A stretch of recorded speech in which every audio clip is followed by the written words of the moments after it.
जय सनातन धर्म की। प्रिय सनातनियों, आप सभी का स्वागत है हमारे इस कार्यक्रम में। सनातनियों, इस युग परिवर्तन के अंदर वर्तमान की जो समस्या है, जो दौर हम देख रहे हैं, जिन परिस्थितियों का निर्माण हो रहा है, बहुत से लोगों के दिमाग में एक प्रश्न है, आखिर ये सब कुछ हो क्यों रहा है? क्या दुनिया शांति से नहीं चल सकती? क्या दुनिया में अमन शांति नहीं आ सकती? आखिर इस लड़ाई का परिणाम क्या होगा? किसे क्या हासिल होगा? अगर मान लीजिए डोनाल्ड ट्रंप इन सब परिस्थितियों के अंदर कामयाब भी हो जाते हैं, तो वो कितने साल अमेरिका के अंदर शासन करने वाले हैं? तो क्या इतने छोटे समय के लिए उनकी इतनी बड़ी महत्वाकांक्षा क्या जायज है? ऐसे बहुत सारे प्रश्न हैं जिनका सनातन के आधार पर आज मैं आपको उत्तर दे भी रहा हूं। ये वीडियो अगर आप पूरा देख रहे हैं तो आपको आपकी जिंदगी के अंदर ऐसी कोई समस्या नहीं जिसका समाधान ना मिल पाए। इसलिए सनातनियों, इस वीडियो को बड़े ध्यान से देखना, एक बार नहीं कई बार देखना। जब भी जीवन में समस्या आए तब देखना, आपको राहत जरूर मिलेगी। सनातनियों, बात करते हैं हम इंसानों की। हम इंसान इस जिंदगी के अंदर बहुत सारी योग्यता को अपने अंदर शामिल करते हैं। वर्तमान की बात करूं तो हम अपने बच्चों को पढ़ा लिखा कर एक अच्छा इंसान बनाना चाहते हैं।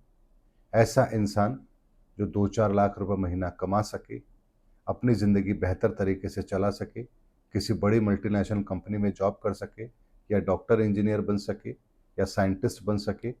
यानी समाज के अंदर उसको एक ऐसा रुतबा देना चाहते हैं जो उसे एक सम्मानजनक स्थिति के अंदर रखे और पूरे जीवन को वो बेहतर तरीके से जी पाए।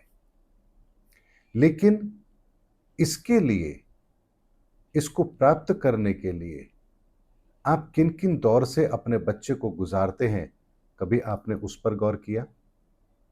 आपका बच्चा आपके लिए सब कुछ है, लेकिन उसके बाद भी आप उसको स्कूल भेजते हैं, रोता हुआ छोड़कर आते हैं, वहाँ टीचर ने उसे डांटा, वो भी आपको बर्दाश्त है।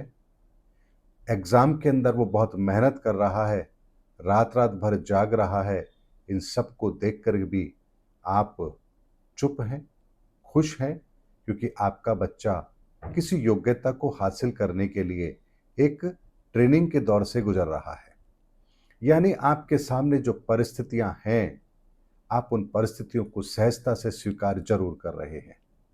आपका बच्चा क्रिकेटर बनना चाहता है, स्कूल से आने के बाद वो एकेडमी जाता है, और बच्चे घर में खेल रहे हैं, मस्ती कर रहे हैं, लेकिन उससे आपको कोई फर्क नहीं पड़ता कि आपका बच्चा उस मौज मस्ती से दूर है और ट्रेनिंग ले रहा है।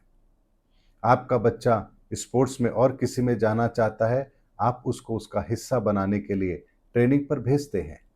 आपका बच्चा आईएएस बनना चाहता है, वो 15-15 घंटे मेहनत कर रहा है, रात रात भर पढ़ रहा है।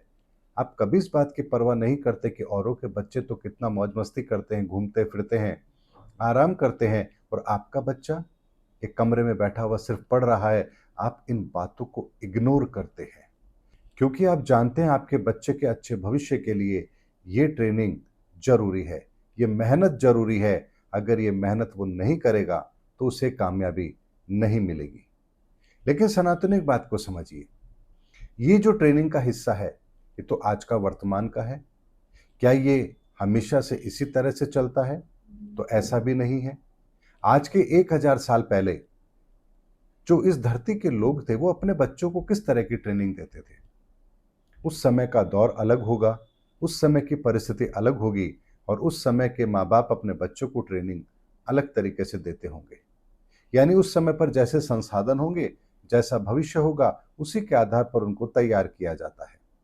आज के 500 साल पहले वो दौर अलग था। इतना भी दूर मत जाइए, आपके दादाजी के समय का समय देख लीजिए। उस समय पर उनका स्कूल, उनका घर, उनका रहन सहन सब बड़ा अलग था। तो आपके दादाजी को जो ट्रेनिंग मिली वो अलग तरह की मिली। आपके पिताजी को, उनका दौर अलग था। आपका खुद का जीवन, आपका दौर अलग है। आपके बच्चे वो एक अलग माहौल में पढ़ रहे हैं।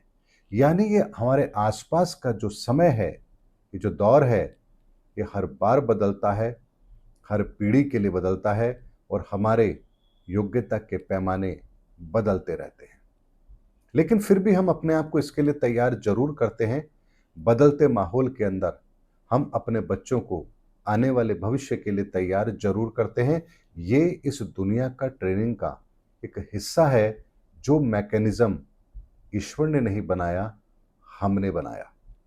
यानी हमारी ज़रूरतें क्या हैं, हमारे भविष्य में ज़रूरतें क्या रहेंगी, उसके आधार पर हमें क्या चाहिए, उसके आधार पर हम अपने आने वाली भावी पीढ़ी को तैयार करते हैं और इस सब के अंदर हम अपनी पूरी ज़िंदगी को लगाते हैं।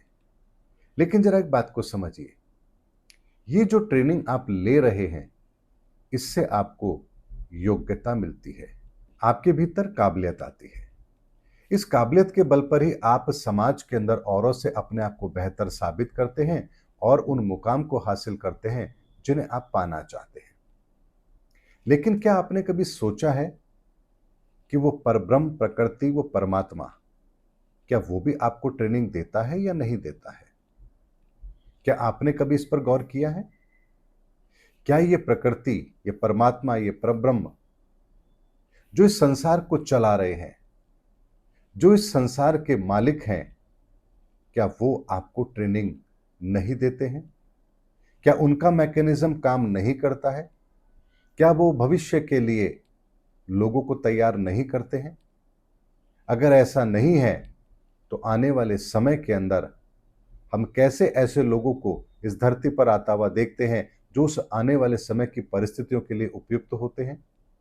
यदि मैं आज आपसे कहूं कि आज की वर्तमान परिस्थितियां, इसकी कल्पना आप आज कर रहे हैं, आज इन परिस्थितियों को देख रहे हैं, लेकिन क्या आज से पहले इन परिस्थितियों के निर्माण की कोई संभावना नहीं थी?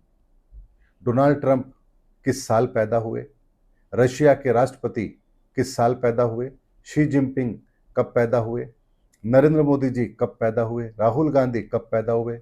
सबके पैदा होने का समय अलग अलग है, लेकिन वर्तमान की परिस्थिति में सभी एक दौर पे आए हुए हैं और अपने अपने अनुसार इस धरती पर अपना अपना रोल प्ले कर रहे हैं। तो क्या ये व्यवस्था प्रकृति ने नहीं की? इस बात की गंभीरता को समझिए कि जब हम किसी ऐसे ट्रेनिंग प्रोग्राम का हिस्सा होते हैं जो डिजाइन हमारे द्वारा किया गया है, तो वहां पर सफलता और असफलता ये पूरी तरह से अनिश्चित होती है। लेकिन जिस ट्रेनिंग प्रोग्राम का हिस्सा आप बनते हैं और वो ट्रेनिंग प्रोग्राम यदि प्रकृति ने तय की है, तो आप उसमें कभी हारते हैं ही नहीं। और यही कारण है कि परब्रह्म प्रकृति भी हमें ट्रेनिंग देती है। जिस परिस्थिति का निर्माण हुआ है, वो यूं ही नहीं हुई है, उसके पीछे एक बहुत बड़ा कारण है और वो कारण ये है कि ईश्वर चाहता है कि भविष्य में जो ईश्वर कार्य इस धरती के लिए करवाना चाहता है, उसके लिए कोई व्यक्ति तैयार हो। इसीलिए बहुतायत में वो ऐसी परिस्थितियों का निर्माण करते हैं और वो परिस्थिति हम में से बहुत लोगों के जीवन में आती है। उन परिस्थिति के अंदर हम अपने आप को कितना मजबूती के साथ खड़ा रख पाते हैं, कितना हमारा विश्वास उस प्रकृति परब्रह्म परमात्मा पर होता है, हम कितनी दृढ़ता के साथ उन परिस्थिति को सहजता से लेते हैं और अपने भीतर वो योग्यता विकसित करते हैं जो योग्यता ईश्वर चाहता है कि हमारे अंदर वो विकसित हो। और उसी का परिणाम होता है कि भविष्य में उस व्यक्ति का चयन उस बड़े कार्य के लिए होता है जो कार्य ईश्वर करवाना चाहता है। इसीलिए सनातन एक बात को समझिए, जीवन के अंदर हमारे जो भी परिस्थिति आ रही है वो अकारण नहीं आ रही है। उसके पीछे इतना बड़ा मैकेनिज्म काम करता है कि आपके जीवन में आने वाले समय के अंदर अगर कोई बहुत बड़ी उपलब्धि आनी है, तो उससे पहले ईश्वर आपको उस परिस्थिति के लिए तैयार जरूर करेगा, ताकि आप उस परिस्थिति को बेहतर तरीके से हैंडल कर पाए। और यही कारण है कि इस संसार के अंदर जितने भी महापुरुष हुए हैं, उन्होंने कभी भी बाहरी योग्यताओं का प्रशिक्षण प्राप्त नहीं किया, लेकिन ईश्वर की ट्रेनिंग उनकी ऐसी थी कि जो उन्हें महान बनाती है। संत कबीर के पास कोई बाहरी योग्यता नहीं थी, लेकिन ईश्वर की दी हुई ट्रेनिंग उनके पास थी, तो उनके शब्द आज भी हमारे लिए रहस्य बने हुए हैं। भगवान राम का जीवन, उन्हें जो ट्रेनिंग दी, वो परब्रह्म प्रकृति ने दी। हर परिस्थिति के अंदर उन्होंने अपने आप को सहज रखा और उन परिस्थितियों का परिणाम ही है कि आज वो मर्यादा पुरुषोत्तम कहलाते हैं। लेकिन इसके विपरीत यदि हमारे जीवन में कोई तकलीफ आती है तो हम क्या कहते हैं, हे ईश्वर तूने ये क्या किया, तूने मेरे साथ ये क्या किया, ये परिस्थिति मेरे साथ क्यों आई। यानी हम ईश्वर की दी हुई इस ट्रेनिंग प्रोग्राम से भागते हैं। इस बात को जरा गंभीरता से समझिए। आपका बच्चा आईएएस बनना चाहता है, आप 15 घंटे उसको मेहनत करता हुआ देखते हैं। वो ढंग से खाना भी नहीं खा रहा है, सो भी नहीं रहा है, बस मेहनत कर रहा है। आपको उसके कष्ट नहीं दिख रहे, आपको उसकी मंजिल दिख रही है। आप उस परिस्थिति में भी सहज हैं। लेकिन इसी तरह से अगर परब्रह्म प्रकृति भी आपको किसी योग्यता के लिए तैयार करेगी तो आपके पास भी तो एक ऐसा माहौल होगा जो माहौल औरों से अलग होगा। उस अलग माहौल के अंदर अगर आप विचलित हो रहे हैं, आप कंपेयर कर रहे हैं, अरे उनके साथ तो ऐसा नहीं हुआ, मेरे साथ ऐसा क्यों हो रहा है, अरे उसके जीवन में तो सुख है, मेरे जीवन में ऐसा क्यों नहीं, अरे ईश्वर ने उसको तो ये दिया, मुझे क्यों नहीं दिया। तो यहां आप उस ट्रेनिंग प्रोग्राम का हिस्सा रहेंगे ही नहीं, क्योंकि आप अब क्या कंपेयर कर रहे हैं, उस बच्चे की तरह कंपेयर कर रहे हैं जो बनना तो आईएएस चाहता है, लेकिन देख रहा है, अरे मेरे पड़ोस के बच्चे तो रात को 8 बजे सो जाते हैं और मैं रात को 2-2 बजे तक पढ़ रहा हूं, मैं क्यों 4 घंटे एक्स्ट्रा मेहनत करूं। तो यहां अगर ये विचार उस बच्चे के दिमाग में होगा तो क्या वो कभी आईएएस बन पाएगा। अगर उसके माँ बाप के मन में ये विचार हो कि हमारा बच्चा कितनी मेहनत कर रहा है, औरों के बच्चे नहीं कर रहे, हम अपने बच्चे को इतनी मेहनत नहीं करने देंगे, तो क्या बच्चा वो आईएएस बनेगा। इसी तरीके से अगर इस जीवन के अंदर आपके जीवन में कोई भी परिस्थिति का निर्माण हो रहा है तो यकीन मानिए परिस्थितियों का निर्माण आपने नहीं किया है, ये ईश्वर ने किया है। और ईश्वर चाहता है कि भविष्य में कोई बड़ी चीज आपके हाथों से हो और उसी के लिए वो आपके जीवन में उन परिस्थितियों को लेकर आता है। लेकिन हम कमजोर योद्धा बनकर उन परिस्थितियों के सामने घुटने टेक देते हैं और हम उस योग्यता से वंचित हो जाते हैं जो ईश्वर ने हमारे लिए तय की है। और इसे ही कहते हैं कर्मों का सिद्धांत। जहां हम परब्रह्म प्रकृति के उस ट्रेनिंग प्रोग्राम से अपने आप को दूर कर लेते हैं और यकीन मानिए सांसारिक ट्रेनिंग के अंदर फिर भी दुविधा है कि सफलता आपको मिले या ना मिले, लेकिन ईश्वर के इस ट्रेनिंग प्रोग्राम के अंदर यदि आप सफल हो रहे हैं, आप मजबूती से खड़े हैं, तो आपको परिणाम ना मिले ऐसा संभव ही नहीं है। इसीलिए सनातनियों, वर्तमान के समय को ईश्वर का वो विधान समझिए जो आपको बहुत बड़ा कुछ करने के लिए प्रेरित कर रहा है। इस माहौल से आप घबरा रहे हैं या इस माहौल में आप अपने आप को कुछ बड़ा करने के लिए तैयार कर रहे हैं, ये आपके ऊपर निर्भर करेगा। क्योंकि ये असाधारण परिस्थिति जो हमारे सामने है, ये असाधारण परिणाम देने वाली है और इस असाधारण परिणाम के लिए आपको भी इस असाधारण प्रशिक्षण से तो गुजरना पड़ेगा। इसीलिए सनातनियों, बात की गंभीरता को समझ लीजिए। जीवन में आने वाली परेशानी आपको कुछ बनाने आती है, ना कि आपको मिटाने आती है। उम्मीद करता हूं सनातनियों, मेरा वीडियो आपको जरूर समझ में आया होगा और आप इसकी गहराई को भी समझ पा रहे होंगे।